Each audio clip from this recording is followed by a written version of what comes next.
참팟을 응원하는 가장 쉬운 방법 아시나요? 다운로드하기, 별점 주기, 댓글 달기, 구독하기. 기억하세요. 다운로드하기, 별점 주기, 댓글 달기, 구독하기. 아이고, 싱크대 총장님. 이번에 싱크대는 입학금 얼마나 거두실 거예요? 입학금이요? 뭐 대충 한 100만 원 받을까요?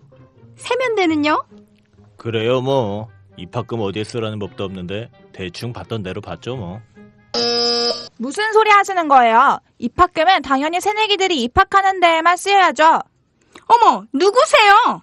우리는 청년 참여연대. 청년 참여연대는 작년 10월에 발족한 참여연대 부설 기관입니다. 청년 참여연대는 지난 1월 전국 34개 대학의 정보공개 청구를 통해 입학금의 산정 근거가 없다는 것을 확인했습니다. 앞으로 저희는 대학이 입학금 실비만을 받을 수 있도록 활동해 나가겠습니다. 청년들의 더 나은 내일을 위해 노력하겠습니다. 참여연대는 정보 지원금을 받지 않습니다. 청년 참여연대 후원 회원이 되어주세요. 문의 02-723-4251로 지금 전화주세요. 02-723-4251 02-723-4251 띠링띠링.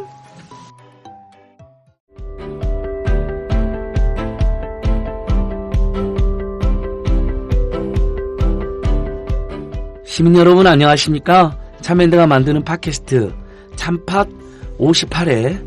오늘은 역시 우리 국민들이 도대체 우리나라가 어떻게 되는 거냐, 이거 정말 어떻게 이런 황당한 일이 발생하냐고 다들 걱정하고 우려하고 있는 문화예술계 블랙리스트 파문에 대해서 이 부분을 집중적으로 보도해오고 잘 파고 계시는 우리 한국일보, 최근에 우리 국민들이 굉장히 좋아하는 언론이죠. 가장 독립적이고 가장 사실에 근접하게 보도한다는 평가를 받고 있습니다. 우리 한국일보 문화부의 조태성 기자님을 모시고 이야기를 해보도록 하겠습니다. 조 기자님 오셨습니다. 안녕하세요. 예, 안녕하세요. 와, 감사합니다. 환영 대환영. 예, 감사합니다. 그리고 늘 함께해 주시는 칼 폴라니 연구소 정태인 소장님 오셨습니다. 예, 안녕하세요. 예, 제가 홈페이지 들어갔더니 후원 신청을 진짜 띄워놓으셨더라고요. 칼 폴라니 연구소. 그건 항상 떠 있어요. 제가 그거는 참여연대도 떠 있잖아요. 예, 제가 곧 가입하고야 말 겁니다, 선생님. 예, 예, 감사합니다. 꼭 받아주세요. 가난하다고 안 받고 우리 차별하지 마시고요. 예. 근데 저기는 가고 싶어도 못 가요. 그걸 돈 내고 싶은 생각은 없어요. 건국대 로스쿨. 예, 재단이 빵빵하다는 소문이 있기 때문에 사랑과 평화의 로스쿨, 건대 로스쿨 한상희 교수님도 오셨습니다. 반갑습니다. 예. 블랙리스트. 예. 조태성 기자님. 조 기자님 진짜 뭐 취재하시면서 조 기자님도 놀라셨을 것 같은데, 근데 이건 사실은 약간씩 그런 소문이 있었잖아요. 뭐 리스트가 있다, 그렇죠. 아니면 뭐 살생부가 있다, 있는데 그냥 한번 최근에 취재했던 내용들을 종합해서 한번 그 기자, 그 국민들께, 청취자들께 한번 다이제스트로 한번 이렇게 한번 이야기해 주시면 좋을 것 같아요. 예, 블랙리스트 얘기는 사실 뭐 나온지는 다 아시다시피 뭐 작년부터 계속 나왔었고요. 그 이전 정부에서부터도 뭐 있었던 거 아니냐, 사실상 배제당했다, 뭐 이런 얘기들이 많이 나왔고요. 근데 이게 뭐 하여튼 바깥에 알려진 것과 조금 다른데요. 이명박 정부 때는 아무래도 그 유인촌 장관이 문학보다는 그 공연 쪽으로 많이 기울었었어요. 예, 유인촌 장관이 계시기 때문에. 본인도 연극인 출신이니까. 예. 그래서 뭐 그거는 좀 찬반 논란이 있지만 어쨌든 공연 쪽에 좀 지원을 강화한 부분이 있기 때문에 문인들이 좀 반발을 했었고요. 근데 어쨌든 그래도 뭐 새로운 그때만 해도 뭐 이 융합 공연이라는 개념이 없었는데 그 부분에 대해서 지원해 준 게 많았었어요. 그래서 뭐 다소 불합리하더라도 받아들일 수 있는 부분이 좀 있었는데 이번 정권 와서는 좀 약간 그 양상이 좀 달라진 것 같고요. 특히 제가 작년 5월 시점 얘기를 들었을 때 좀 이럴 수 있겠다 싶었던 게 작년 4월 16일 이제 세월호 일주기였거든요. 그래서 이제 뭐 문화예술인들이 항의 시위도 하고 뭐 추모 행사도 하고 뭐 이런저런 걸 많이 했었는데 거기에 대한 일종의 대응이 아니었나 뭐 이렇게 생각하고 있습니다. 네. 그러면서 리스트를 한번 만들어야겠다. 이렇게 정권 또는 정권의 일부 인사들이 마음을 먹어버렸다. 그래갖고 그 인원이 근데 9,413명이다. 세월호 때 만들었으면 그 문재인 후보 지지라든가 네. 박시장, 박원순 후보 지지는 사실 그 이전에 있었던, 그러니까 저도 문재인 후보 지지는 그 이전에 있었는데, 이게 만드는 김에 옛날 것도 다 같이 만들어보자. 종합판을 하나 만들자. 지금 말씀 들어보니까 세월호 만드는 길에 만들다 보니까 이것도 포함시키고 저것도 포함시키고 그런 것 같아요. 그래서 저도 이제 말씀드리고 싶은 게 1만 명이라는 규모 자체보다 어떻게 소팅할 것이냐, 어떻게 뽑아낼 것이냐 이 부분을 좀 잘 봐주셨으면 하는 게 제 생각입니다. 예. 어떻게 그러니까 이 1만 명이라고 하면 어마어마한 규모잖아. 우리가 아는 연예인이 1만 명이 안 되니까 일단은 문학인다 해도 거의 다 망라된 거 아닌가요? 어떠세요, 기자님 느낌이? 그래서 작년 같은 경우에는 워낙 뭐 떨어진 사람들이 많아가지고 소문이 예술인 사이에서는 자자했습니다. 근데 이제 그 지원을 발표할 때 예전에는 다 공개를 했거든요. A 사업을 공모를 했고 합격자가 누구누구입니다라고 다 공개를 했는데 이게 다 개별 통보로 바뀌었어요. 워낙 말들이 많이 나오니까 개별적으로 한 명만 알려주고 마니까 누가 된지 아무도 모르는 거예요. 이 통보를 받은 사람만 알고. 근데 예술인들 사이에서 이제 야, 너 받았냐? 난 이거 못 받았다. 너도 받았냐? 이런 얘기가 계속 돌다 보니까 이게 뭐 전반적으로 다 안 되는 분위기고 그러면 이게 뭐 리스트가 있다더라. 그러면 한 어느 정도나 될까? 그게 블랙리스트 1만 명설이 계속 나돌았었습니다. 작년부터. 예. 근데 이제 이 문건이 이제 9천 명이 넘어가면서 이게 좀 소문의 근원이 된 게 아닌가 이런 생각을 좀 했었습니다. 근데 예, 서명한 사람은 많잖아요. 거기서 이제 예술인 문학인을 뽑아야 될 거 아닙니까? 그래야 그 예술인 문학인 그 리스트가 나오는 건데 그 작업도 만만치 않았을 것 같은데요. 이름만 보고 뽑아야 되는데. 예, 그래서 그게 참 이 리스트가 공개되고 난 다음에 반론 중에 하나가 리스트를 대조해보니 지원받은 사람이 있더라. 그래서 이거 블랙리스트 아니지 않느냐라는 게 있거든요. 근데 그것도 이제 여러 가지 헷갈리는 부분 중에 하나인데 사실 위에서 작업하시는 분들이 이 문화예술인을 속속들이 안다고는 할 수 없고요. 뭐 유명하신 분 몇이나 알겠지만 그렇죠. 이게 누가 누군지 잘 거의 모를 가능성이 높으니까요. 그래서 그런 사람들을 일단 이렇게 소팅을 하고 문재인, 박원순, 세월호를 그걸 키워드에서 소팅을 한 다음에 이걸 내려보내서 구체적으로 이걸 썼고 하는 작업이 있었을 겁니다. 아마 많은 사람들 증언도 그렇고요. 이거 썰 중에 하나인데요. 이 리스트가 여러 가지로 조합으로 변형이 돼서 많이 응용이 됐을 거라는 얘기도 있어요. 뭐 예를 들면은 문체부에서 내려보낸 거는 정부 지원금에 관련된 거라면은 이 재벌 기업들이 하는 문화재단들이 있거든요. 네. 그쪽에서도 뭐 이게 어느 정도 변형이 돼서 내려간 게 아니냐. 뭐 이런 몇몇 취재팀들은 뭐 쫓고 있다는 얘기도 있고요. 하여튼 그런 식으로 변형이 많았을 겁니다. 그래서 이거 1만 명 리스트를 가지고 누구는 지원 받았으니까 이거 거짓말이다 이렇게 단정하기는 좀 어려운 것 같고요. 이게 뭐 많은 사람들이 증언하기를 뭐 나는 이걸 보고 왜 우리가 안 되는지 알겠다 하는 분들이 계시니까요. 그러니까 계속 그런 지금 증언이 나오잖아. 이래서 나도 안 됐구나. 번번이 떨어지고 있다. 왜 그러냈는지 이걸로 설명이 됐다부터 시작해서. 한편은 좀 그럴 것 같습니다. 내가 프로포즈를 잘못 썼나? 포트폴리오를 잘못했나? 자개를 하다가 이래서 그랬구나 해서 마음이 놓이는 부분도 있을 것 같아요. 그래서 지금 뭐 여러 가지 얘기가 나옵니다. 지금 뭐 지원을 받았던 한 작가분 개인적으로 아는 분인데 그분은 자기가 동료들 사이에서 순식간에 진박 작가가 됐다고 놀림 당하고.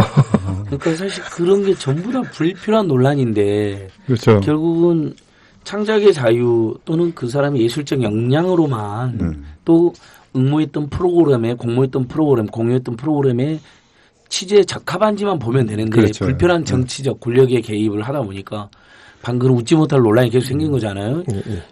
조금 진보적으로 알려있는데 안 포함되어 있는 분은 막 오해를 받고. 사실은 세월호에 서명한 거는 그 진보 보수의 문제는 아니잖아요. 그렇죠. 양심의 문제고 상식의 문제죠. 그리고 사실은 그 세월호 문제는 우리 생활상의 안전의 문제거든요. 누구나 다 서명해야 되는 거고 서명할 수 있는 거죠. 모조리 이 정권이 뭔가 대통령에게 불리한 거는 이건 뭔가 이데올로기적으로 편향된 거다라고 판단을 한다라고 그렇죠. 사실 이 블랙리스트가 가지는 의미가 이게 상당히 큰데요. 우리나라처럼 그 문화예술, 문화 분야의 시장이 상당히 척박하지 않습니까? 이제 거기에 종사하는 분들이 뭔가 자기의 뜻을 펴거나 또는 창작을 하거나 공연을 하는 데는 국가 지원이 필수적이잖아요.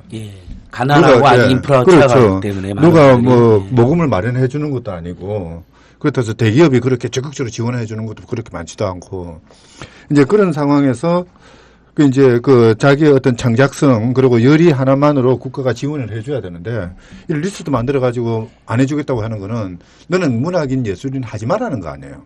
그 사람의 존재 이유를 그냥 박탈해 버리는 거거든요. 그렇죠. 그러니까 의도는 또 이런 거죠. 네가 세월호에 참여하고 문재인을 좋아하고 박원순 좋아했던 것을 철저히 한 5년, 10년 깊이 반성하면 그 후에나 이제 그 다음에 이제 권력에 찬양하면 이데올로기적 편향에 찬양하면 일부 도와주겠다. 아니 그러려면은 미리 그래야죠. 너 지켰어라고 이야기를 해줘야 아 지켰구나 반성해야지 그렇게 되는 거죠. 그러니까 어쨌든 아니 말도 안 해주고 애를 먹이는 게 얼마나 큰 애를 먹이는 겁니까 이게. 아니 뭐 표정과 뭐 이런 걸로 말을 했다고는 합니다. 아. 그래서 지원이나 이런 사람들이 늘 그 지원을 내서 받는 사람들이 사실 예술계가 판이 좁다 보니까 네. 서로 뭐 다 아는 처지고 뭐 너 얼마 받았고 뭐 이런 거 대충 다 아는데 그때 뭐 이런저런 항의를 했겠죠. 난 뭐 왜 이번에 빠졌냐 안 됐냐 뭐 네, 탈락했냐 누가 됐다는데 저 사람보다는 내가 그래도 좀 낫지 않냐 뭐 이런 항의성 멘트를 했을 때 뭐 그쪽에서 뭐 나오는 표정이나 이 말로는 하진 않지만 그런 게 너가 참아라 뭐 이런 식의 얘기들이 제법 있었다 그러더라고요. 근데 이 블랙리스트를 가지고 심사를 했던 심사위원들도 있을 거 아닙니까? 그 사람들도 문화예술인일 텐데요. 예, 그래서 이제 블랙리스트 그게 같이 다 연동되는 건데요. 블랙리스트에 들어갔는데 왜 지원받았냐? 그랬을 때 그것도 한 가지 요인이 되는 겁니다. 이제 뭐 심사위원들이 너무 강성이고 우리가 이렇게 밀어붙였다가 심사위원들이 반발하거나 이런 사태가 벌어지면 자기네들도 곤란해지니까 그거는 뭐 일이 이만큼 진행됐다 심사가 한 70% 이상 진행됐다든지 아니면 심사위원을 봤을 때 이거 잘못 말 꺼냈다가는 큰일 나겠다 싶다든지 그냥 가는 거죠. 그냥. 그러니까 한상희 선생님이나 정태인 선생 같은 분이 심사위원으로 있어가지고 여건 괜히 이야기했다가 뼈도 못 추리겠다 싶은 데서는 일부 지원을 받아보는 경우도 있는 거잖아요. 아예 위원장 얘기를 보면 일단 뭐 몇 배수는 뽑을 거 아니에요. 그렇죠. 이제 그 다음에 이제 공무원들이 했다라는 거죠. 이제 제외하는 행위는. 근데 이렇게 그 리스트에 선정된 사회들도 굉장히 재밌는 것들이 많던데요. 기자님 이렇게 꼭 이 선언에 참여한 것들도 있고 뭐 이렇게 도는 거에는 뭐 일면 그 유명한 우리 영화배우 백윤식 선생님은 그때 그 사람들에서 김재규 역할을 맡은 게 영향을 받았다. 근데 그런 것은 어떤가요? 사실인가요?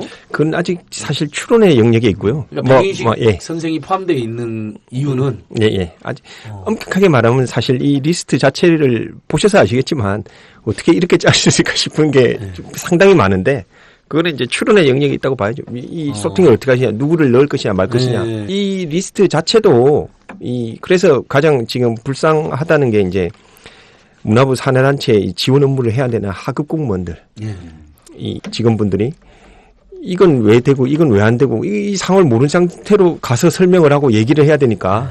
그러니까 예술인들 사이에서도 뭐 밑에 직원분들이 무슨 고생이냐 뭐 이런 얘기도 나왔었고요. 그 백윤식 씨도 뭐 여러 가지 추론하는 과정에서 나왔겠지만 그것도 일종의 뭐 추정 과정이고요. 정확하게는 뭐 아무리 생각해봐도 건덕지가 없는데 찍혔다면 그거다 이렇게 추정이 되는 거죠. 아니 그런 식으로 하면 김재규 연기했다고 제외될 것 같으면은 그 도요토미 히데요시 연기한 사람이나 뭐 이토 히로부미 연기한 사람 잘라야죠 그거는. 그러니까 지금 뭐 아무튼 뭐 현 정권 하에서 말이 안 되니 너무 많이 벌어지니까.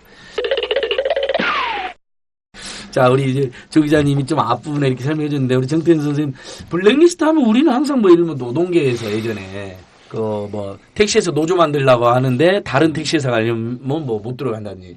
이렇게 참 가장 치졸하고 더러운 짓거리인데. 70년대 말부터 이제 위장 취업이라는 게 생기니까, 그걸 알아낼 방법이 없잖아요. 그때는 뭐 유명한 사람일 리가 없고, 그러니까 한 번 이제 찍힌 사람들은 리스트를 만들어가지고, 이제 구로공단에서 이제 공유를 하는 뭐 그런 것부터 시작했죠. 그건 정부라기보다는 가장 큰 리스트는 제가 알기로는 이 1979년에 전두환이 쿠데타를 일으킨 다음에 그 다음 해에 이제 막 돌았어요. 10,000명의 지금 리스트가 있고 다 잡혀간다. 그때 잡혀가면 거의 죽는 거니까 그래서 우리가 10,000명 안에 있을까 없을까 도망을 가야 될까 말까 뭐 이랬었는데 그런 리스트가 물론 이건 죽이는 리스트는 아닙니다만 그런 리스트가 지금 존재한다는 게 참 한 시간. 사실 미국에 있었죠. 네. 미국에 이제 메카시 리스트. 메카시 그 전부터 이제 할리우드 10이라고 해서 있었는데 10명이었어요. 그는 상원에 와서 증언을 하라 그랬는데 이 증언을 거부하거든요. 자기가 아는 공산당원에 대해서 얘기하라고 얘기를 하는데 그래서 이제 할리우드 10이라고 10명이 이제 그 리스트에 걸렸고 그다음에 실제로 이 사람들은 생계의 위협을 받았죠. 그중에는 트럼보라고 유명한 그 시나리오 작가도 있었고. 근데 결국 뭐 이제 그게 50년대 얘기니까 지금부터 60년, 70년 전 얘기라고요. 근데 그게 한국에는 존재한다는 거죠, 지금. 그 전두환 그 정권 때 삼천개혁 때도 리스트를 갖고 했다는 이야기도 있었잖아요. 그러니까 사실 그게 군사 정권이 하는 일이죠. 리스트를 만들어서 이 사람들을 감시하고 또 이제 조금만 걸리면 이제 탄압하는 게. 근데 지금 우리나라가 군사 정권의 딸의 정권이죠. 말이 좀 어려워지네요. 아니 그 백남기 선생님에 대해서도 아버지에서 온갖 탄압받고 감옥 가고 결국 딸에서 목숨을 잃었는데 심지어는 강제부검 시도로 2번, 3번 죽이려고 한다. 뭐 이런 이야기까지 있는데요. 다시 리스트로 와서 우리 조 기자님 굉장히 말씀도 재밌게 해주셔서 감사한데요. 요 이제 취재 한국일보 계속 기사를 내보내면서 이제 일반적으로 많은 분들이 뭐 국민들도 그렇고 문화예술인들께서도 군사독재 시절로 퇴행했다라고 지적하면서 그러고도 남을 사람들이라는 이야기도 문인들이나 예술인들이 많이 해주신 것 같은데. 예. 굉장히 이제 평소에도 친분도 있으실 테고 이번에 취재도 하시면서 우리 문인들이나 예술인들의 반응은 어떠시던가요? 전체적으로 이렇게. 재밌어합니다. 이런 상황 자체가. 예. 다들 리스트에서 자기 이름하고 주변 사람들 친구를 열심히 찾아봤는 모양이더라고요. 예. 그래서 뭐 안 들어가 있으면은 너는 왜 빠졌냐고. 그러니까 서로 이제 그 이야기 하면서. 근데 이런 자기 감은 되게 많죠. 아무래도 더군다나 이런 리스트 자체가 보셔서 아시겠지만 아주 정교하고 세밀하게 저 사람이 뭘 이런 행동을 했기 때문에 얘는 리스트에 들어갔고 뭐 이렇게 정교하게 짜인 것도 아니고 정말 관료적인 소팅의 절정이지 않습니까, 이게. 그러니까, 그래도 정부에서 하는 일인데 이런 식으로 일했다는 게 좀 신기하다. 어제 항의하는 시위도 있었는데, 만화가 박재동 선생님 같은 경우에는 좀 더 열심히 일해라 뭐 이런 반어적인 얘기도 하시고, 겨우 이거밖에 안 되냐. 좀 더 열심히 일해라 이런 말씀도 하시고.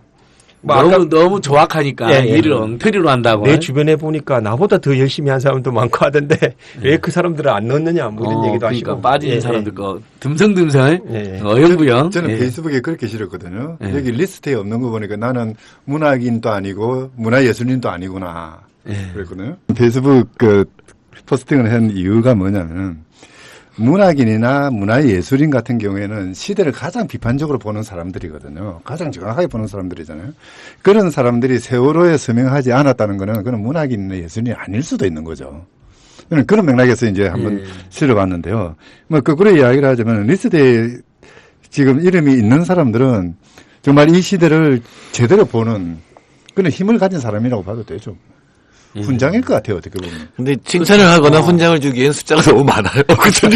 그러니까 그래서 일을 덤성덤성으로 했다니까 핵심은 진짜 핵심들이 빠져 있거나 아니면 안 넣어드린 사람까지 넣었다면 이제 뭐 선무당이 사람 잡는 격이란 말도 있을 수 있고 허허실실 전법일 수도 있죠. 아니면 위에서 일을 시키니까 하급 공무원들 엿먹이려고 아예 에라 이렇게 그냥 그런 거 있잖아요. 보통 그 일을 어영부영 해갖고 엿을 먹이는 경우가 있잖아요. 예전에 우리 군대에서도 그러고 뭐 동대에서도 그렇고. 이럴 수도 있죠. 이건 진짜 초안이고 그거를 더 실제로 더 이렇게 숫자를 줄인 안을 갖고 있을 수도 있죠. 이제 초안이 공개되니까 이제 오히려 희희낙낙하고 있을지도 모릅니다. 진짜로 우리가 쥐고 있는데 이러면서. 우리 한국일보 보도에도 그 표지가 나와 있잖아요. 사진이랑 공무원한테 찍은 거잖아요. 그러니까 존재는 확실히 한다고 봐야 되는 거죠. 저는 그렇게 생각하고 있습니다. 그러니까 분명히 있다고 생각하고요.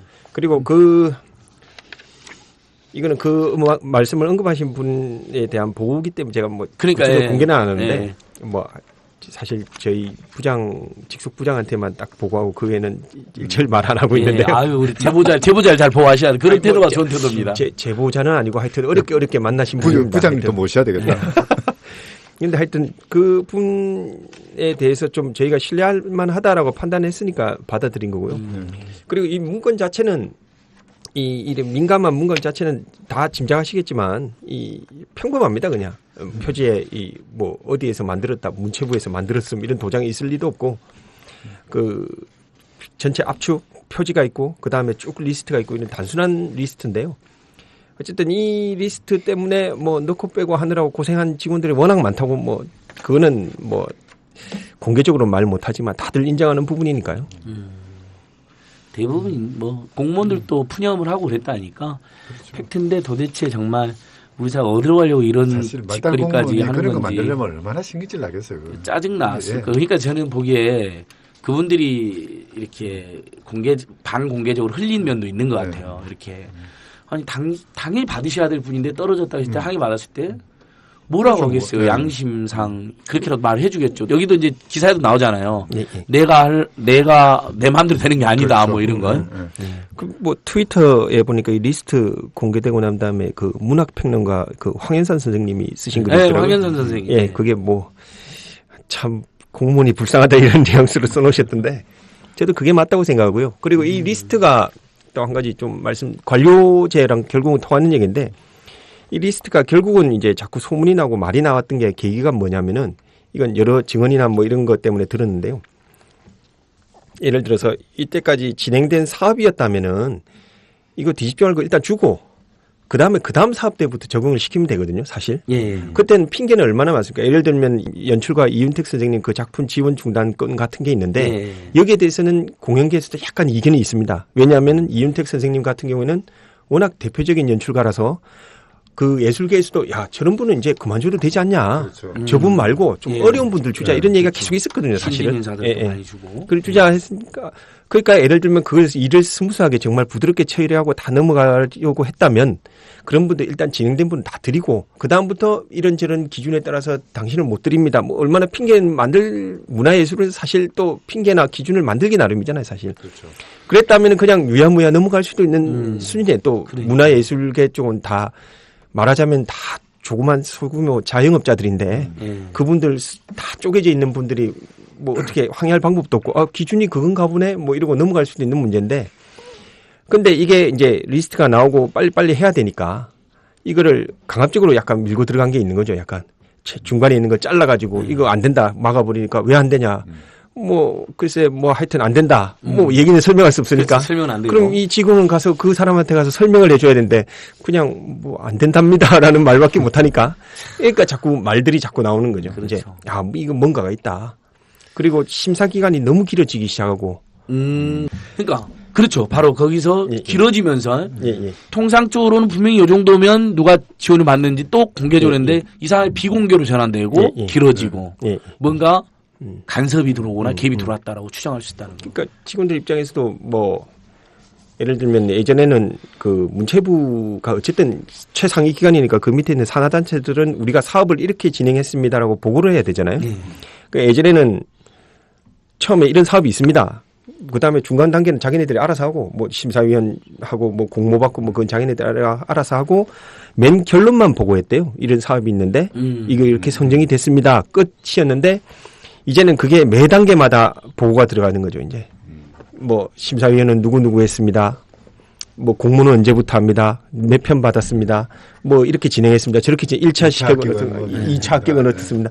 이걸 해야 되니까 계속 과정이 늘어질 수밖에 없고 직원들이 일해왔던 그 직원들 입장에서 이건 뭐지? 이런 생각이 자꾸 드는 거죠, 이제. 그럼 사실 문체부 공무원들은 제가 보기엔 집단적으로 반란 일으켜야 될 때 아닌가요? 지금 왜냐하면 오늘 사실 이야기 우리 조 기자 모시고 저는 몇 시간도 할 수 있거든요. 이게 전사가 있잖아요, 전조가.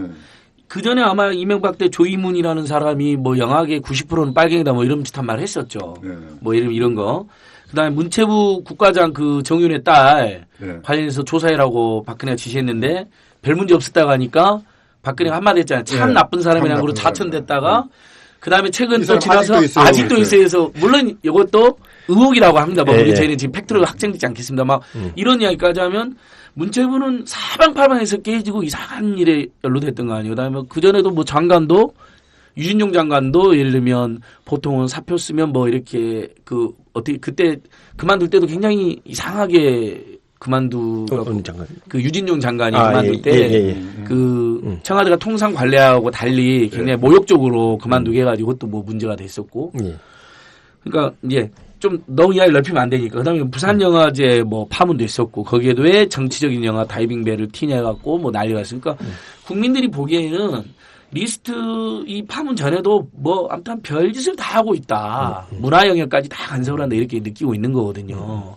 지금 뭐 미르 차 아무개 하는 것도 전부 문화 쪽이죠. 그것도 다 문화 쪽이죠. 문광부 직원이 심지어 서울까지 와 그런 그러니까. 서비스를 해주시는 공무원이 있다는 것이. 그러니까 문체부까지도가 아니라 이 정권에서 이 문체부에 대한 뭐 개입이 청와대에서 유독 심했고 그러니까 문체부에서 이런 일이 벌어졌다라고 해석을 해야 될 것 같아요.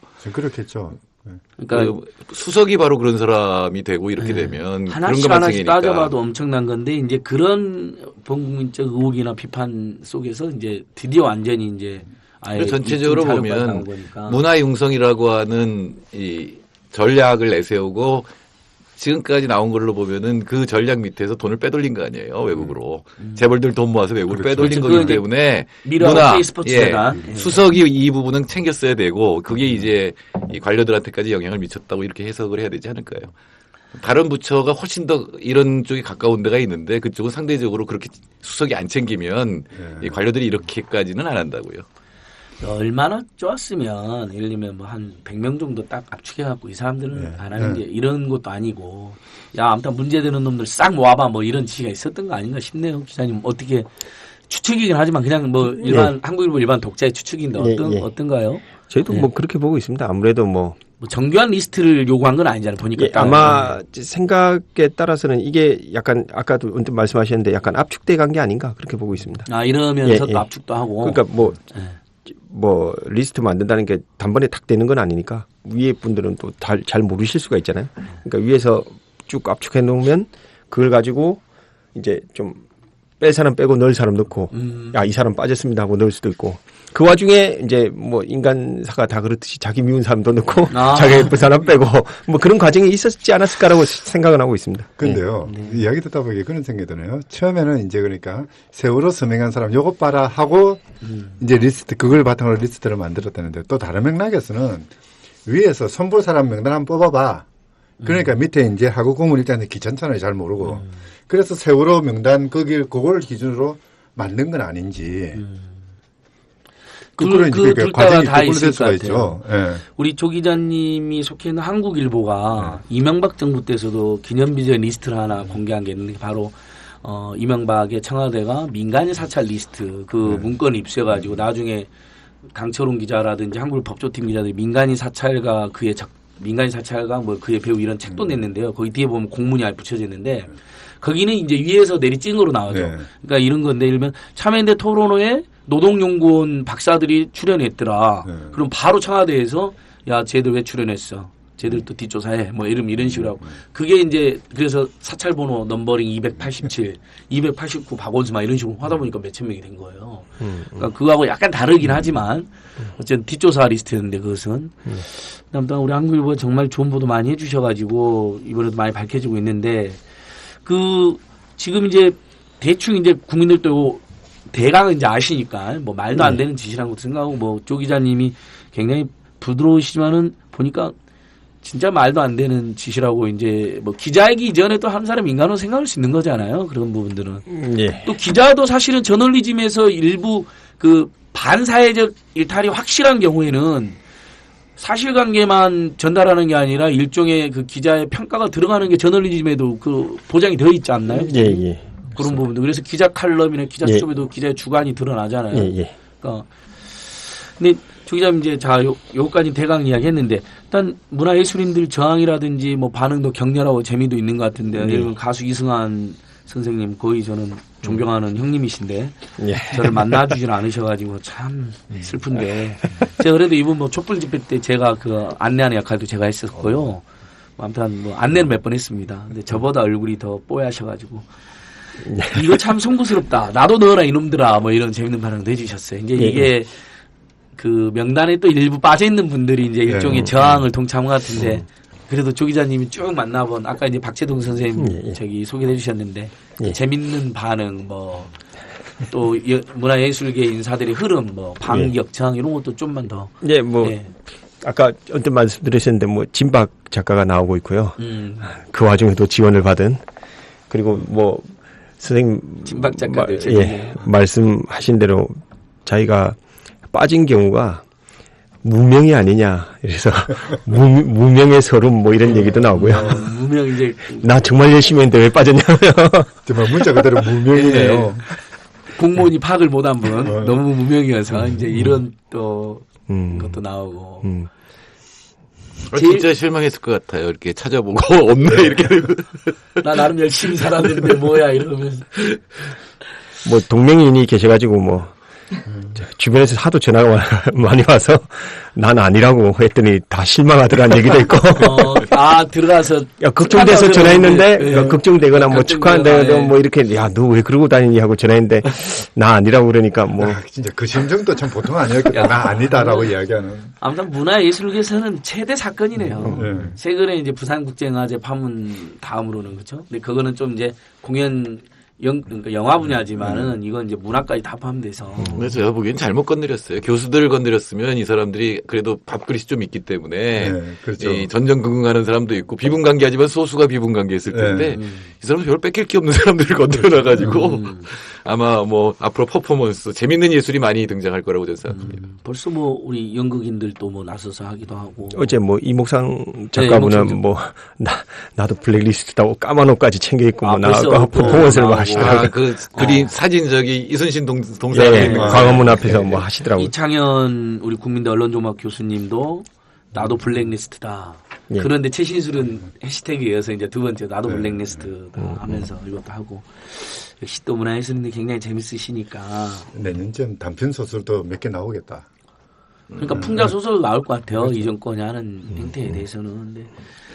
박근혜 정부 5년에 대해서는 상당히 많이 나올 거예요. 그럴게요. 모티브가 워낙 많기 때문에.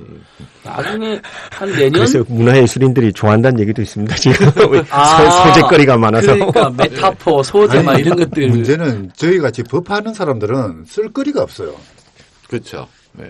법이라는 거 완전히 무시되고 있으니까 법이 무시되었다. 그것만 해는 더 쓸 거 없잖아요. 우리는 그 앞으로 뭐 먹고 살아요? 그러니까 법리 논쟁은 없고 오로지 이 5년은 특히 제가 보기에 블랙 코미디 쪽에 굉장히 많은 이 모티브를 줄 것 같아요. 이번 그 노동 공공부문 총파업에도 고용노동부하고 법무부는 문건에 보니까 이게 임금 조건하고 관련이 있어서 불법으로 단정지 어렵다고 딱 되어 있거든요 문건에. 근데 총리실에서 무조건 아니죠. 비전문가인 총리실에서 야 그냥 불법으로 해. 이러면 진짜 법대 교수님들 너무 자괴감 들 것 같아요. 법 취지가 아니잖아요. 근데 조용하게 또 그걸 또 논문으로 해가지고 뒷받침해 주는 교수들도 있어요, 사실은. 뭐 그런 교수들이야 뭐. 재주는 좋아요. 유사일에 그런 사람들이 완전히 늘 있었으니까 일단 그렇게 하고. 정 기자님 근데 이제 문화 분야 계속 취재 많이 하셨으니까 사실은 요 전에도 뭐 아까 말씀드린 것처럼 부산국제영화제 파문이라든지 뭐 그 전에 뭐 조희문 영진위원장 건도 제가 이야기 들었는데 최근 몇 년간 너무 좀 몰상식한 일이 많이 생겼었죠. 그러니까 그것은 뭐 특히 문화 뭐 출입 기자들 분들은 문화예술인들하고도 조우를 많이 하시고 그러니까 이게 근데 심각한 게 반사적이어서만 심각한 게 아니잖아요. 결국 예술 창작의 열정이나 표현의 자유 뭐 이런 걸 전부 다 좀먹게 되는 거 아닌가 이제 그런 관점에서도 좀 우려하는 분들이 많이 있는 것 같아요. 근데 의외로 창작의 열정을 불지르는 것 같기도 하고요. 그러니까 이제 저항을 자극하고 그러니까 연극인들이나 이런 분들은 그 김혜수 씨의 대사였나요? 누군가의 대사였는데 뭐 우리가 돈이 없지 가오가 없냐 뭐 이런 얘기가 하나 있는데 뭐 그런 얘기도 많이 하시고요. 어차피 우리가 뭐 지원을 받아봤자 뭐 많이 받은 적도 없고 해봤자 뭐 약간의 지원금들인데 그런 건 안 받아도 우리가 충분히 할 수 있다 뭐 이렇게 하시는 분들이 많이 계십니다. 목숨을 빼앗아 버리면 저항 문학 같은 게 생기죠. 그러니까 제가 보기에 이 탄압을 많이 받은 곳에서 이 위대한 예술가들이 나와요. 우리나라의 전라도, 아일랜드. 근데 이 정도면 이거는 사실은 목숨을 좌지우지 않으니까 이제 풍자, 조롱 뭐 이런 것들이 많이 나올 거예요. 방금 김혜수 선생 이야기해서 그런데 김혜수 뭐 이런 분들 다 포함됐죠. 네. 우리가 좋아하는 배우들 김혜수 선생, 송강호 선생 이런 분들이 다 포함됐다 그러는데 다 이번에 포함되신 분들 오히려 사랑을 받는 기회가 되지 않을까. 그래서 뭐 예전에 그 국방부 불온도서 한 게 다 베스트셀러 됐듯이 이번에도 뭐 그런 영향이 있지 않을까라고 얘기하는 분도 계십니다. 네. 그렇죠. 밀정 영화를 더 봐야겠네. 근데 너무 많아.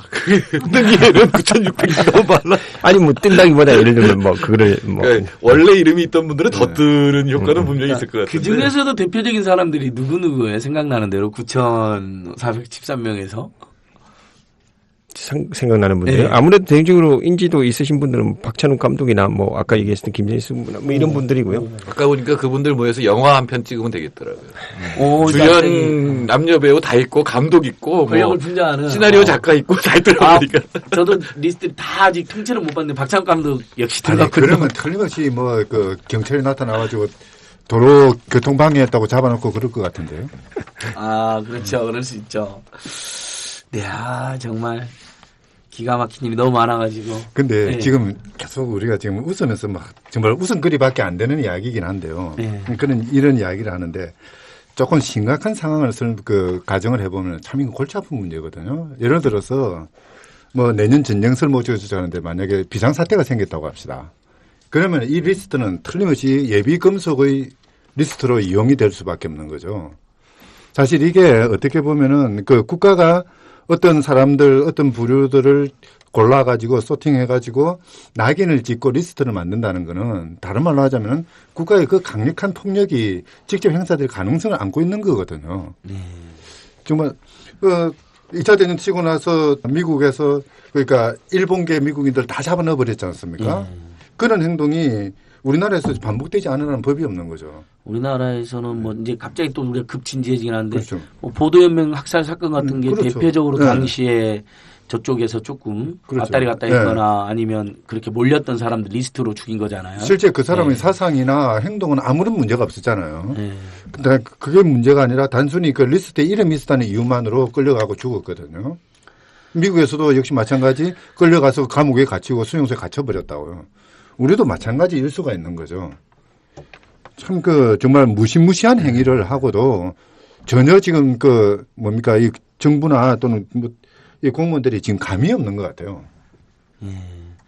조 기자님 어때 그 조윤선 장관이라든지 뭐 이런 분들의 해명은 지금 어떻게 나오고 있나요? 뭐 지금 문체부는 당연하게 뭐 그런 문건 자체가 없다라고 얘기를 하고 있고요. 그리고 아까 앞에서 말씀드렸다시피 지원받은 사람이 있는데 무슨 블랙리스트냐 이런 논리가 두 가지가 나오고 있습니다. 예.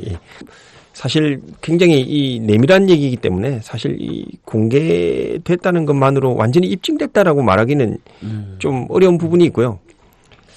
아직은 좀 시간이 지나서 좀 이게 한 번은 더 다뤄줘야 될 이슈가 아닌가 그렇게 생각하고 있습니다. 예. 그렇죠. 그러니까 뭐 완전 기수 상태에서 폭로됐다보다는 뭐 미수 상태에서 폭로된 경우도 많고 진행 상태 폭로됐으니까 일부는 미진행이 됐을 수도 있는 거니까 뭐. 근데 경찰이나 검찰이 있는 이유는 뭐예요? 민간이 입증 못하지만 의혹을 그렇죠. 갖고 있으면은 상당한 의혹이 되면은 그 수사를 하는 거죠. 이런 것은 다 일반 형법적으로도 봐도 딱 느낌의 당연히 직권남용이라든지 뭐 업무방해 뭐 여러 가지 네. 딱 걸릴 것 같은데요. 그러니까 위헌은 뭐 우리가 위헌은 기본이고 여기 명단 좀 있네 보니까 박찬욱, 송강호, 김지훈, 유승환, 김혜수, 박힐. 그러니까 영화 제가 다 좋아하는 분들인데 이분들도 다 그래요. 이분들을 다 모시기 힘들어요. 네. 개런티가 높아서. 그런데 이걸 기회로 해서 한꺼번에 출연해봐요. 대박 나지. 그러니까 블랙리스트란 영화를 이분들이 출연해서 만들면 아마 국민들 엄청나게 홍해 줄 것 같은데. 뭐 성사 여부는 모르겠는데 뭐 하여튼 그런 물밑에서 그런 아이디어는 있다고 그래요. 올해 연말까지 이렇게 좀 모아서 뭐 블랙리스트에 오를 만한 우리가 작품을 뭐 했는가 반추해 보면서 뭐 이벤트도 벌이고 뭐 이런 여러 가지 행사 계획이 있는 모양이더라고요. 그 이윤택 선생님은 그렇고 박근영 선생님 작품은 왜 또 제외된 거로 나오는 거예요? 박근영 선생님은 뭐 보도가 여러 차례 나왔는데 네. 뭐 아버지를 좀 비우는 작품을 했다. 그러니까 예. 이 박근영 그 우리가 아는 할아버지 탤런트 박근영 말하는 거죠. 아니, 연출가입니다. 죄송합니다. 예. 아니 이렇게 가끔 이렇게 무식한 티도 나야지 또 이야기가 재밌어지잖아요. 연출가였나요? 저는 이분이 연극도 하니까 예, 저는 그 제목만 보고 아니 왜 그 장수상에 나오는 할아버지까지 건드리지 제가 이게 계속 물어보려고 그랬거든요. 네. 박근영 연출가 같은 분은 뭐 워낙 연극판에서 워낙 유명하신 분이고요. 그 작품 성향이나 이런 것도 굉장히 완성도가 높다 그래야 되나? 그렇습니다. 저 같은 경우에는 약간 뭐 개인적인 얘기긴 한데 뭐 무조건 정부를 비판한다고 좋다고 생각을 안 하거든요. 아, 그럼요. 근데 완성도가 좀 있어야 되는데 네. 이분 작품 같은 경우에는 좀 완성도가 있는 편이고요. 예전에 연극 담당했을 때도 제가 굉장히 챙겨봤던 분 중에 하나고. 근데 이분이 뭐 작품을 올렸는데 이미 보도가 나왔듯이 뭐 예전 작품이 문제가 되니까 이제 응모 지원을 안 해줄 수 없겠느냐라고 그 한국문화예술위원회 직원들이 쫓아다니면서 뭐 부탁을 하고 뭐 그랬다고 하더라고요. 아, 응모를 하지 말아라. 예, 뭐 탈락시키기는 너무 못하니까 그냥 자진해서 좀 철회해주면 안 되냐 뭐 이런 설득도 하고 그 본인은 지금도 이 사건 다음에 한번 전화를 드려봤는데 뭐 반응은 거의 이제 더 이상 그 문제 가지고 왈가왈부하고 싶지 않다 이겁니다. 이제 즐길 대로 즐기려고 예. 자기는 그래도 이렇게 이름값이 있으니까 좀 알려졌는데 내 주변에 이런 사람들 보면은 말도 못할 사정들 많다. 난 더 이상 그런 거에 대해서 얘기하고 싶지 않다. 이렇게 얘기하시더라고요. 예, 우리 이 땅에 연극 연출하시는 선생님들께 제가 깊은 사죄드립니다. 예. 연출가 박근영 선생님과 탤런트 박근영 선생님 순간 헷갈렸는데 그런 민초들도 있음을 널리 헤아려. 뭐 어떻게 보면 당연한 거예요. 양해해 주시면. 예. 옛날에 제가 일산에 살 때 유시민, 이창동, 문성근 이렇게 돼 있어 술을 잘 마셨거든요. 그렇죠. 그분들 다 일산에 살았죠. 예, 그럼 손님들이 누구를 제일 잘 알아봤을까요? 문성근 배우만 알아보지 딴 사람은 못 알아봅니다. 현실에서 보면. 문성근 선생님은 그것이 알고 싶다로 워낙 인기를 끌었으니까. TV에 많이 나오고 이런 분들만 기억에 남는 거지. 사실은 모르는 거 당연한 거. 감독은 누가 알겠어요? 그러니까 이름하고 현실에서 보는 얼굴을 연결을 할 수도 없고 실제로 그 얼굴을 사진으로 많이 보지도 않고. 이창호 감독은 그러니까 영화 감독이었으니까 얼굴이 말 안 했나. 그 전에 쓴 소설도 소지 같은 소설도. 안 처장님 괜찮다고요.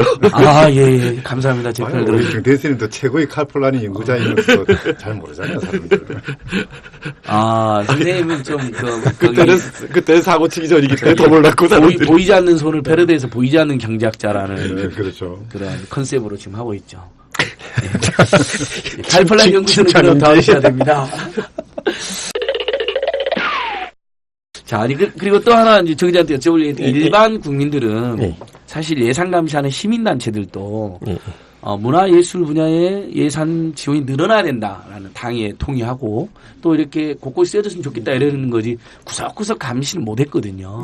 어디 정확히는 잘 모르는데 나오신 김에 주로는 이제 어디 이렇게 쓰여지고 그것들의 공익성 그래서 이 사업이 사실 중요하잖아요. 특히 아까 이제 우리도 언급했듯이 가난하거나 인프라가 안 돼 있는 분야가 많잖아요. 그런 예술인들도 많고 그래서 그 부분 조금만 소개를 해주시면 어때요? 그 박정희 정권 때 이제 한국문화예술진흥원이라는 게 있었고요. 문화체육관에 그거를 원이니까 이제 개선 조직인 거죠. 이 관료 조직처럼 운영이 되는 거죠. 그거를 이제 너무 이게 뭐 편향 지원이다 이런 얘기들이 계속 많았었으니까 이제 노무현 정권 때 그 2005년으로 기억합니다. 그 한국문화예술위원회 조직으로 바꿨어요. 위원회는 이제 위원회는 말 그대로 위원들끼리 논의해서 결정하라는 건데 이게 사실 작년에 한국문화예술위원회 회의록을 쭉 살펴본 경험인데 뭐 블랙리스트 그 단초도 거기서 나왔다 그러고 그래서 예술위원회 회의록을 보면은 위원장이 직원들을 데리고 모든 결정을 내리고 위원들은 들러리를 쓰는 형국이에요. 그래서 위원들의 항의가 굉장히 많이 기록되어 있습니다. 뭐 위원이랍시고 난 뭐 내가 결정할 줄 있을 줄 알고 갔는데 이미 다 결정되어 있는 상태에서 위원 박수 뭐 땅땅땅 끝 뭐 이런 식으로 가버리니까요. 그래서 이게 위원회 조직에 걸맞는 부분이 좀 보강이 돼야 될 거예요. 같고요. 그리고 예술은 지금 그 지원금 자체는 말씀드렸다시피 공연 쪽이 아직 많고요. 그리고 문학, 그리고 시각예술 이렇게 세 분야로 크게 나누거든요. 근데 이 지원금들이 지금 뭐 많이 고갈이 돼 갖고요. 이게 예전에 영화표에 붙었던 그 문해진흥기금 그 2000년도 초반으로 기억합니다만 그 헌재 위헌 판결 때문에 이게 없어졌거든요. 그러니까 이제 주 수입원이 없어지니까 이게 지금 기금이 많이 고갈된 상태고요. 그래서 지원을 어떻게 해야 되느냐를 가지고 굉장히 논의가 많고 그리고 이 위원회 조직으로 가다 보면 아무래도 이게 균형 나눠 가지는 솔직히 얘기해서 뭐 약간 나눠 가지는 치우치지도 않고 뭐 모자라지도 않고 이런 균형이 자꾸 주어지는데 국가에서 조성해서 이 운영하는 기금이라는 거는 어쨌든 가장 약한 곳에 주어지는 게 원칙이어야 될 테니까 그 부분에 대한 좀 생각이나 의논이나 이런 것들도 좀 많아야 될 것 같고요. 문화예술 산업에 대해서는 저도 이제 법제 쪽으로는 조금 공부를 한 적이 있는데요. 참 우리나라 이 시스템이 참 답답해요. 기금으로 운영할 게 아니라 예산으로 운영을 해야 되거든요. 이미 이제 기금은 더 이상 모으기가 힘든 상황이 돼버렸는데 헌법재판소 결정 때문에요. 이제 뭐 그런 부분이 있고 또 하나가 그러니까 이제 문화예술인들 같은 경우에는 이제 기초 생계비용 문제도 발생합니다. 이 수입이 항상 일정히 들어오지는 않는 거고요. 그리고 또 창작 활동이라는 게 매일 만들어지는 게 아니잖아요. 뭐 어떤 때는 2년, 3년 그냥 아무것도 못하고 있는 경우도 있는데 그런 부분에 대한 지원 같은 거 이런 것들을 좀 복지 정책의 측면에서 도움을 많이 국가가 배려를 해야 되는데 아직은 그까지 나가고 있지는 못하는 것 같아요. 그런 판국에 이런 리스트까지 만들어 가지고 밥그릇을 뺏겠다고 하니까 더 기가 막힐 느낌 노릇이죠. 그래서 예술인 복지법도 만들어졌는데 그렇죠. 여전히 뭐 한계가 많다고 저희들도 알고 있고 어쨌든 일반 우리 국민들에서 공연이나 문학예술 분야, 시각예술 분야에서의 어떤 가난한 창작자들 또는 기념비적인 어떤 작품들을 하는 분들을 이렇게 응원하고 지원하는 그 지원의 필요성은 충분히 공익적으로 있는 거죠. 네, 오히려 얘기하듯이 지금 기금이 거의 고갈 상태라서 좀 있으면 예산으로 돌아설 예정입니다. 그렇죠. 예산으로 돌아서는데 지금 같은 상황이면 뭐 위원회 조직 만드나 마나 뭐 옛날 예술 진흥원 때랑 별로 차이가 없어지는 거니까. 그렇죠. 그러니까 예산으로서 예산이 투입된다더라도 정권에 아부하는 사람들부터 줘버리는 거로 통제되면 기간 물론 이제 국회 통제를 일부 받으니까 그나마 다행이긴 하지만 경제적으로 보면 기금이나 예산이나 큰 차이는 없어요. 예를 들어서 이 영화표에 붙었던 거를 그냥 세금으로 부과를 하되 왜 세금을 부과하는지에 대해서 이제 이 국민들이 납득이 가야죠. 그러니까 예를 들어 예술 문화 행위라고 하는 건 공공재적 성격을 갖고 있고 이게 상업적으로 성공하는 건 극소수잖아요. 또 거기는. 사실 그렇죠. 그러니까 나머지에 대해서 지원을 해야 된다에 합의가 되면은 예산을 주되 그러나 옥석을 가려서 이 지원을 하는 거는 그 본인들한테 맡겨놓는 게 가장 바람직하겠죠. 그런 의미에서 아마 위원회로 만들었을 거예요. 참여정부 때. 그 문화예술위원회는 잘 만들었다는 평가를 받았죠. 저도 기억을 하고 있고요. 잘만 운영되는데 이제 영화진흥위원회도 말 그대로 진흥인데 조희문 위원장이 나서가지고 영화계 90%가 빨갱이다 뭐 이런 식으로 하면서 오히려 영화인을 죽이려고 그러니까 말이 안 되는 것처럼 제도와 사람이 이제 같이 개선이라는 건데. 아니 영화 정책의 꼭대기에 있는 분이 어느 한 부분을 보고 빨갱이다라고 이야기한다는 자체가 말이죠. 그래놓고 그 사람 감옥 갔어요. 근데 또 뭔가 개인 비리 일으켜가지고. 맞죠. 맞죠. 저는 이제 우리 방송은 팩트만 다루니까 메카시 잘 모르면 이건이 그 역할을 했어요. 저희는 추측이라고 하는데 그분이 정확히 갔어요. 비리로. 그건 뭐 유명한 사건이니까. 근데 그러니까 어쨌든 다시 한번 확인하면 문학이든 공연이든 시각예술이든 가난한 예술인을 지원하고 또 우리나라를 예술강국, 문화강국으로 만드는 과정에서 다양한 지원의 필요성과 공익성은 다 인정이 되고 오히려 모자라서 문제이고 다만 그것들은 참 공정하고 투명하게 적절히 잘 쓰여져야 되는데 그게 어찌 보면 논의된 게 건설적인 논의인 건데 지금 우리는 그게 아니라 그 얼마 안 되는 돈에서도 마음에 안 드는 놈들은 안 줘버리고 그것도 심지어 마음에 안 드는 게 정권이 약간 비판적이었거나 정권이 원하지 않는 활동 조금이라도 한 사람이 다 이렇게 덮치듯이. 그러니까 이제 문화예술인들을 위한 기금을 또는 그 예산 돈을 자기 호주머니 돈 쓰듯이 쓰는 거죠. 뭐. 그러니까 이렇게 되면 뭐 물론 이제 아까 우리 조 기자님이 오히려 우리 예술인들의 특징상 창작 열정과 뭐 좋은 방향은 아니죠. 그런 게 불타오르고 있다는 하지만 사실 정말 피곤하고 황당한 일이니까 또 어떤 경우에는 위축이 되는 게 분명히 있거든요. 자기 검열을 하게 된다고 많은 문화예술인들 그러잖아요. 이렇게 했다가 또 혼나거나 이렇게 했다가 지원이 끊어질까 봐 자기 검열을 하게 된다는 거. 그게 좀 심각한 거 아닌가, 조 기자님? 뭐 그건 일상에서 많이 들어보셨죠. 공연 같은 경우에는 아무래도 제작이 들어가니까 팀 단위로 움직이게 되는데요. 이렇게 한 덩치의 사람들이 모여서 움직이게 되는데 뭐 넌 빠져라 뭐 이런 얘기가 있는 거죠. 넌 일단 이름 빼자. 너 좀 모르니까요. 모르는데 이제 넌 빼자. 개인 뭐 때문에 집단 전체가 피해를 볼 수 있으니까. 그렇죠. 그럼 또 개인도 그런 일이 발생할 그 확률이 있으면은 자기도 이제 빠지겠다 이런 소리를 할 수밖에 없고. 그리고 방송 인터뷰에서도 여러 예술가들이 대본을 수정을 했다 알아서 문제될 것 같으니까. 그런 이야기도 많이 하시더라고요. 네.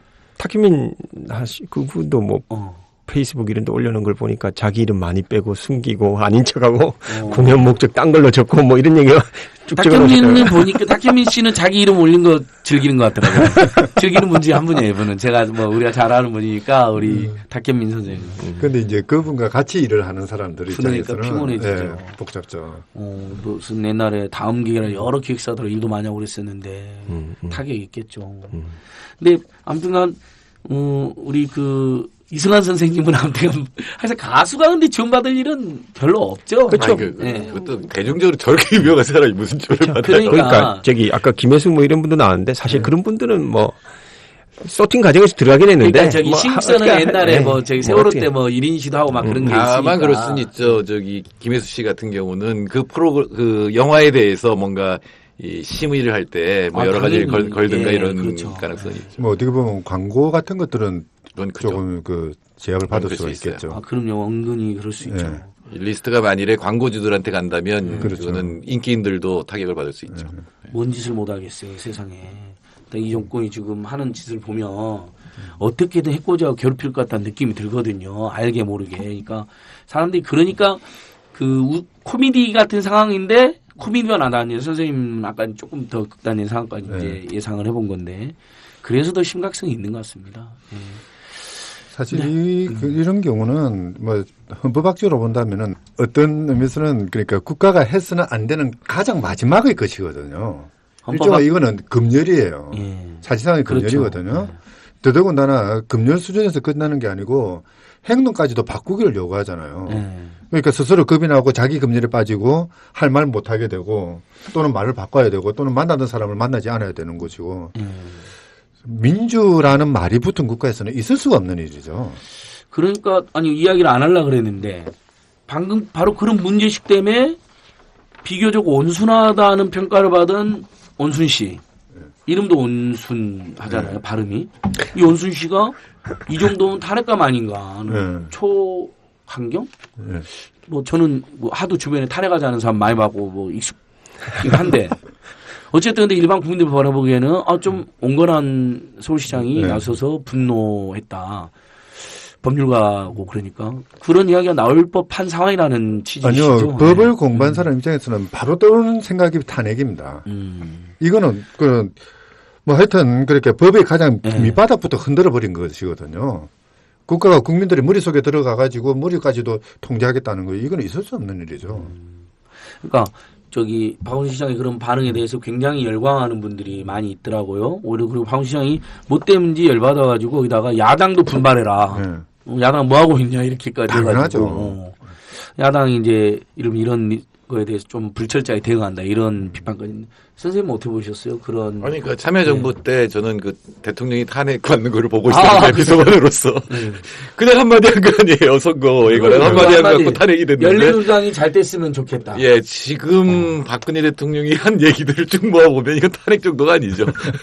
그런데 민주당이 별로 그걸 끌고 들어가서 탄핵 사유로 삼지 못하는 걸 보면 그런 답답함이 예, 그거에 대한 얘기겠죠. 박원순 시장님. 저는 13일이 지나면 좀 나을 줄 알았더만 예전에요. 소송.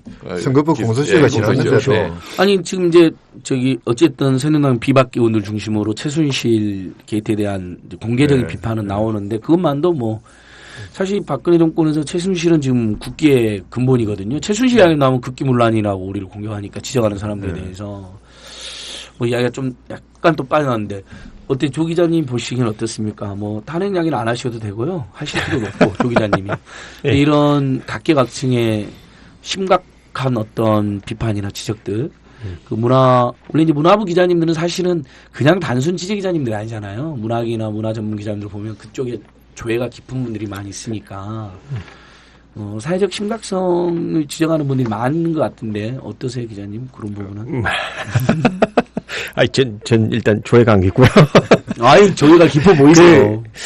글쎄요, 이런 부분에 대해서는 정말 근데 문화예술계 계신 분들 반응을 보면은 이럴 줄 알았다는 반응이 되게 많아요. 그러니까 기사 제목도 오잖아. 내 일을 당연히 그럴 줄 알았다. 뻔한 예상 범위 아니었다. 이런 얘기들이 굉장히 많으니까 글쎄 이게 기대치를 너무 낮춰놔서 그런지 저는 사실 이 자체가 막 쇼킹하다 이거보다는 진짜 이런 식으로 일을 할 수도 있겠구나라는 게 되게 놀라웠던 개인적으로는 그게 가장 놀라웠던 부분입니다. 예전에 이건 좀 다른 얘기인데 하여튼 장아멜인가 하는 분이 그 아우슈비츠에서 살아남으신 분이 쓴 글을 이렇게 쭉 보시니까 자기가 가장 무서웠던 게 선동하는 사람, 유대인 어떻게 하자 이렇게 선동하는 사람, 그게 열광하는 사람들이 아니라 자기가 아우슈비츠로 들어가는 열차를 타고 가는 동안 아무 말 없이 무표정하게 임무를 수행하던 군인들이 가장 무서웠다고 그랬거든요. 그 얘기를 좀 이렇게 책에다 써놨더라고요. 그걸 보면서 이것도 약간 그런 축에 속하는 게 아닌가. 어떻게 보면은 많은 분들이 말씀하시는 것처럼 이렇게 이럴 줄 알았다 할 수도 있고, 그리고 또 이걸 보면서 그럴 수도 있지라고 생각하는 분도 계실 거예요. 그쪽에 있는 사람들이 아까 말씀 위원장님처럼 그게 있는 사람들 좀 그런 사람들 아니야? 이렇게 시각을 갖고 계신 분도 있을 수도 있고. 근데 이걸 집행하고 해나가야 되는 사람들이 묵묵하게 가만히 있다는 게 저는 좀 가장 좀 뼈 아픈 게 아닌가 이런 생각이 좀 많이 듭니다. 그렇죠. 선생님 원래 공무원들도 위법 부당한 지시는 거부할 수 있는 거부해야 권리도 되죠. 있고 거부해야 되는 거잖아요. 그리고 위법 부당하다는 걸 알면서도 거부를 하지 않고 수행했으면은 공범으로 처벌받아야 되죠. 실정법 위반도 있잖아요. 그렇죠. 심지어 구조하지 않으면 처벌한 법도 있는데 이것은 일종의 이 사람들이 위난 상황에 빠뜨리게 하는 건데 구조 안 한 정도가 아니라 오늘 제가 워낙 너무 말도 안 되는 상황이어서 청취자들 보시기에 평소에 진지한 참팟보다는 조금 가볍게 또는 좀 너무 우습게 하지 않았냐라는 의견도 있을 수 있겠습니다만 이 상황이 너무 블랙 코미디 같은 상황이어서 그랬다고 좀 너그러이 해주시고요. 또 우리 조 기자님이 굉장히 진지하시고 한편으로는 웃음 띠면서 말씀하세요. 근데 조 기자님 마지막 결론에서도 보시면 알겠지만은 이 이슈가 우스운 이슈여서가 웃음으로 말씀하신 게 아니라 너무 심각한 상황인데 어쨌든 이 상황은 전체적으로는 취재기자님들이 보기에도 참 슬픈 코미디 같은 느낌이어가지고 아마 또 저희가 전체적으로 분위기가 이렇게 밝게 진행한 면도 있는 것 같습니다. 근데 심각하다 해서 다 저희가 심각하게 대응할 필요는 없잖아요. 이렇게 웃어 넘길 수도 있는 거니까. 조 기자님 마지막으로 어떻게 해야 될까요? 한국 문화 예술의 발전을 위하여. 굉장히 어려운 얘기인데. 갑자기 걱정이 됐습니다. 자유롭게 풀어주는 게 제일 좋은 것 같고요. 그리고 웃는 사람이 이기는 것 같습니다. 말씀하신 대로. 이런 게 있다 손 치더라도 너무 얼굴 붉히지는 않았으면 좋겠고요. 대범하게 웃어 넘기는 게 오히려 더 이기는 길이 아닌가 그렇게 생각합니다. 그리고 자유롭게 풀어주자. 너무 좋네요. 그렇죠. 자유롭게 풀어주고 꼭 도와줄 때 도와주면 진짜 문화 융성 된다는 거잖아요. 우리 김구 선생님 말하는 문화가 강한 나라. 아니 그게 창조 경제의 기반이지 않습니까? 대통령 공약을 제대로 이행하기 위해서라도 풀어줘야 되는 거죠. 근데 박근혜 창조 경제는 저는 알아버렸어요. 최순실 경제예요. 그분의 경제는. 저는 그렇게 해석하고 있어요. 이제. 본래 뜻으로 돌아갑시다. 알겠습니다, 선생님. 한상희 선생님, 정태현 선생님도 마무리 말씀 한 말씀. 지금 조 기자님 말씀 듣고 저도 깨달은 게 있는데, 지난 10년 동안 국가의 품격이 기준이 밑으로 내려가 버렸다라는 생각이 들어요. 그렇죠.